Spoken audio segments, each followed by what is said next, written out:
é interessante a abordagem que existe da orientação quando esbate uma sombra. Em Palavra de Vida Eterna, psicografia de Chico Xavier, capítulo 31, Combatendo a Sombra, fala um pouquinho da imperiosidade de não se conformar com a sombra me transformando. Porque o alvo da abordagem precisaria ser eu. E nesse frame eu consigo esbater aquilo que é dolo, irregularidade, sombra, com a tranquilidade requerida.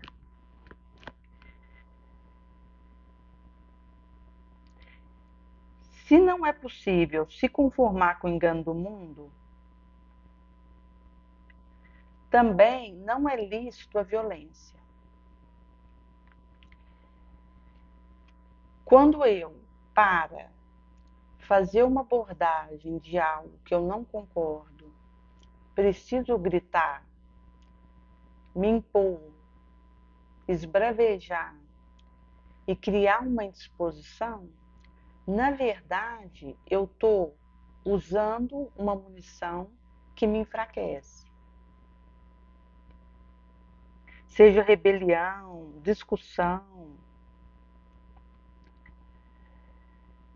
sair de azorraga em punho, golpeando aqui e ali na pretensão de estender-lhe a influência, seria ir na contramão do exemplo do Cristo, do legado, da pegada que ele deixou.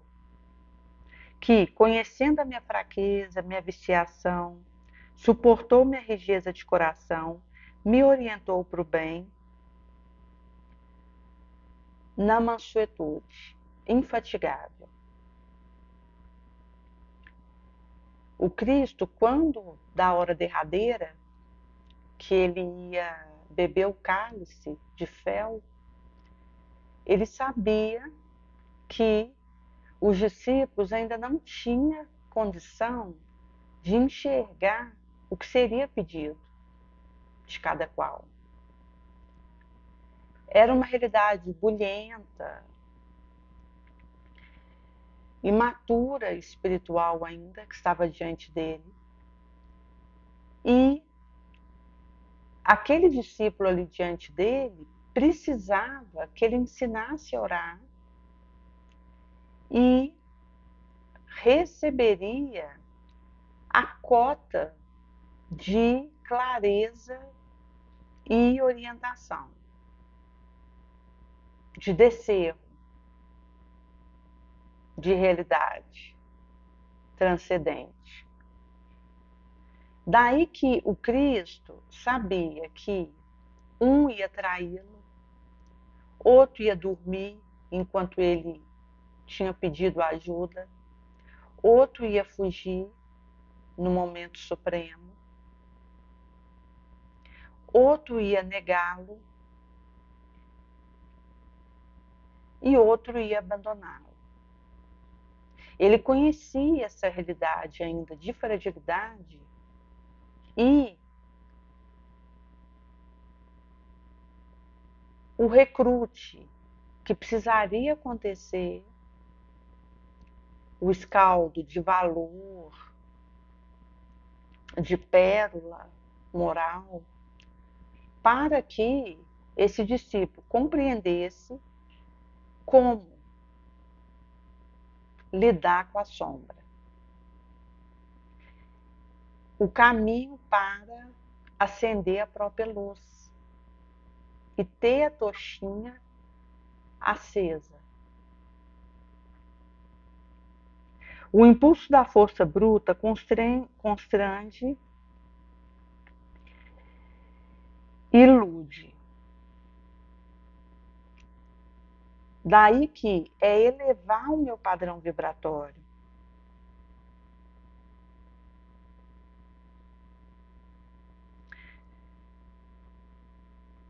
Visto que a sementeira do testemunho é a duradoura plantação no solo da alma.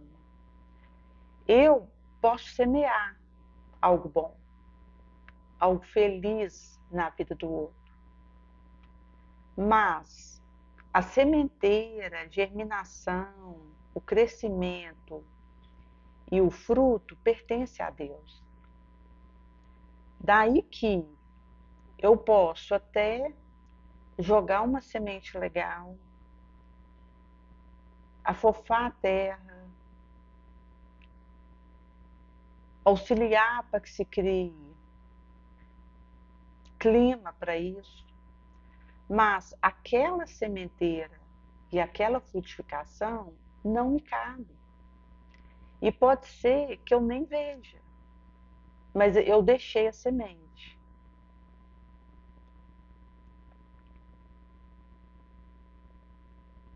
Tinha um senhor que ele teve um filho que foi a reencarnação de uma pessoa que ele havia contribuído para a queda dele numa experiência pregressa e ele só foi ficar sabendo que esse filho mais novo era a reencarnação dessa pessoa quando ele já estava no astral. Mas ele deixou a semente na vida desse filho da caridade, da prática do bem. E ele, quando foi para o astral, ainda não tinha visto o resultado disso, mas tinha ficado a semente que ele havia plantado. Uma moça, ela havia engravidado numa época do Brasil colônia em que isso era inviável e ela tinha solicitado para fazer um aborto porque havia sido fruto de uma violência que ela sofrera. E esse rapaz que a havia violentado, numa experiência pregressa, tinha sido alguém que ela mandou o pai açoitar e ele acabou morrendo sob açoite, sob vergagem, dizendo que ele era um pai de um suposto filho dela, sendo que ela sabia que era mentira. E esse rapaz vai para o astral sob essa condição constrangedora, difícil, e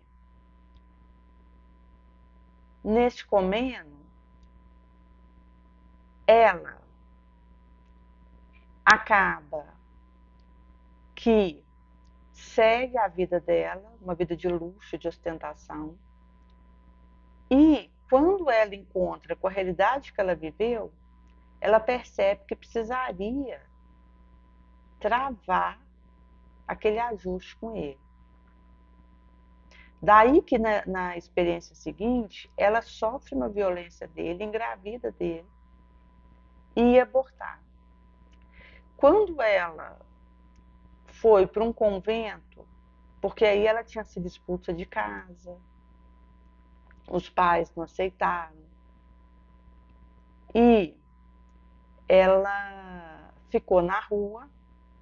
Uma pessoa que empregava a mãe dela como doméstica acolheu, ajudou e veio a falecer. Então ela ficou literalmente só.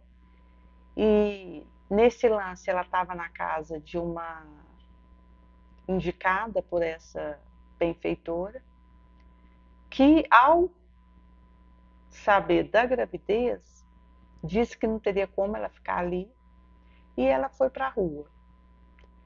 foi num convento de freira que ela foi acolhida e uma pessoa que se aproximou dela para falar que adotaria o filho, porque ela falou que ia dar. Quando esse filho nasce, ela grita, esgoleia, pedindo para afastar a criança dela, porque ela temia apegar e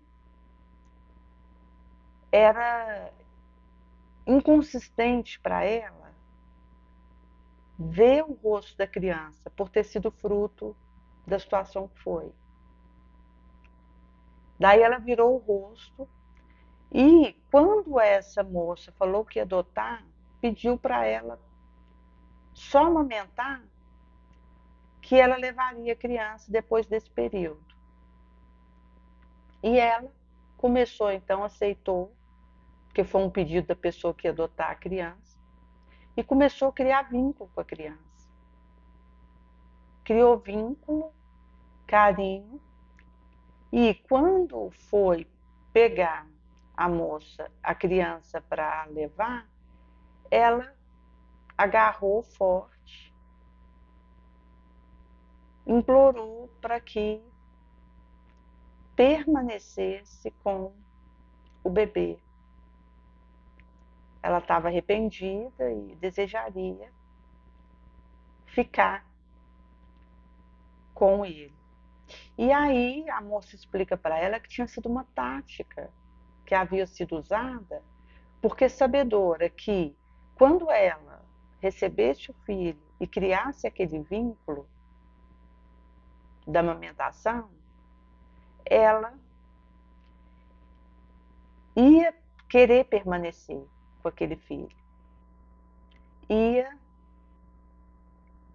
desejosa de criar. E esse filho foi uma bênção na vida dela.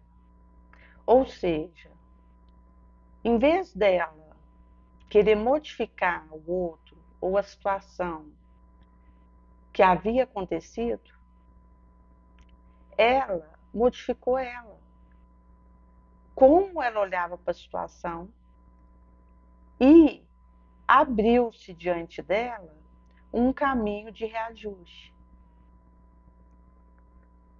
Porque daí ela foi morar com essa moça que pediu para poder estar com o filho, mas com ela também. E era uma irmã de ontem na vida dela.